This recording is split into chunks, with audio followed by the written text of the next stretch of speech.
So I think the gift which I have been given in my life is to put myself in a completely different environment, a completely different society in Bhutan.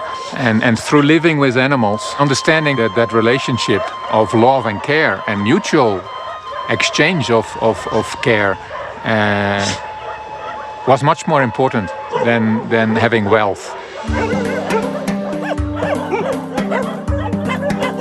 Giving attention to 300 dogs is always a bit of a challenge, especially if about 70 intensive care dogs which need regularly day-to-day treatment and support. We have a lot of fractures, we have a lot of tumors, we have a lot of skin diseases. Very often our bathroom is the intensive care unit because they actually need 24/7 care and we don't have a night nurse. In the morning we're doing the treatment, the drips, the injections or bandage or really bad wounds. Then in the afternoon we do the surgery.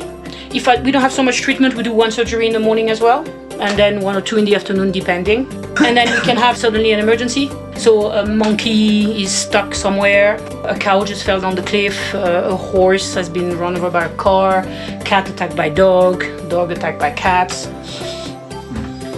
whatever.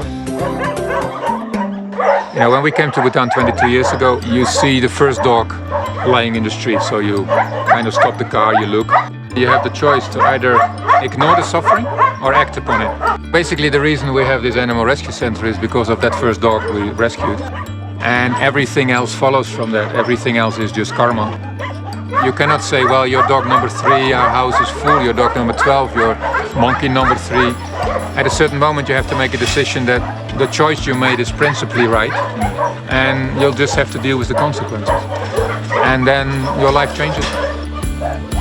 For me, it's just treating every sentient being I meet the way I would like to be treated.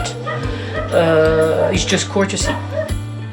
I'm just trying to address the suffering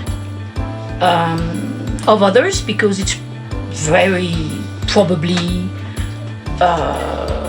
one of the main way to stop mine, which is seeing theirs, basically. Sister Namge? Ready to go to work? She's actually like me. You would have to stop her for her not to take care of others. She's a mom. She's a good girl. Tu viens avec Tati, Marianne? Est-ce que tu viens, maman? She's my best friend. Unfortunately, she ran off an electric pole and she was electrocuted very badly on 30% of her body. I had to remove that hand. She takes care of all the puppies, the dogs, the cats. She's amazing. She saw me do that for more than a year. She looked and looked and looked and looked. And she learned by just experience, like me. She's separating the one who fights. If somebody wants to steal, she pushes them. She actually grabbed their ear and she looked at them like a school teacher, What are you doing? Hein? Et toi, petit de maman? So I'm a grandmother now. Look at that. Well, I think there's a lot to learn in animals about generosity and empathy in relationships and as a social group. These monkeys, they have their inner hierarchy, but they understand that they can only survive as a social entity, as a social cluster. Real compassion makes you as a human animal much more happy than just being there on your own, alone, behind your big fence and barbed wire with all the wealth you have, because you cannot truly be happy if outside your fence there is so much unhappiness. It's dogs. I think people say, oh, you do so much for animals, why not for humans? Usually I ask them, oh, what are you doing for humans? Because very often only the people who do nothing ask you that. Never people who do actually something ask you why you choose that. They actually really understand that you choose that because that's what you're good at. Yeah, I'm just trying to help them. In Bhutan, somehow, what makes me look completely crazy in the West, here is valued and seen as some kind of sainthood. Trying to end other suffering is valued in society. You're giving so much to Bhutan in terms of taking care of animals. What has Bhutan given to you in the last 22 years? Oof, you're gonna make me emotional.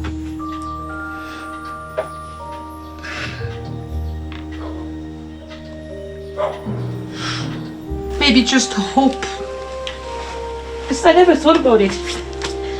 I I think Bhutan is a Buddhist country. I'm a Buddhist. Somehow being in Bhutan, it was some kind of legitimization that compassion and kindness are not weaknesses, that we should share everything and try to make everybody happy, and that people should not own too much. So somehow Bhutan gave me hope that there is a place where it could be possible somehow to have a more happy ending for the planet somehow. If there is a place where I think what I do has meanings, that would be here. So probably yes, it gives me meaning.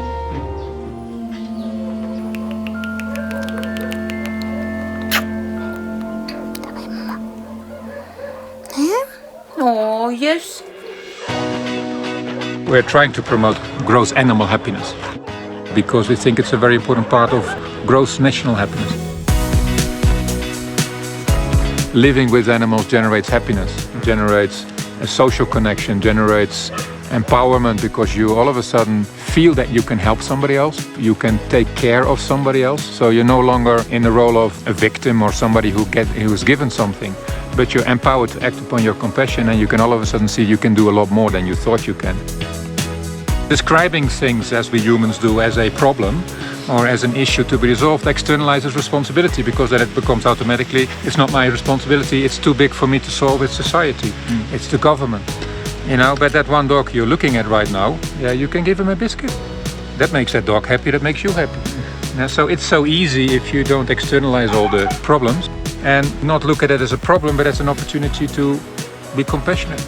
Nothing is going to change by looking at it something as a problem. Everything is going to change if you look at it as an opportunity to be generous and compassionate. You change, that's already one big step.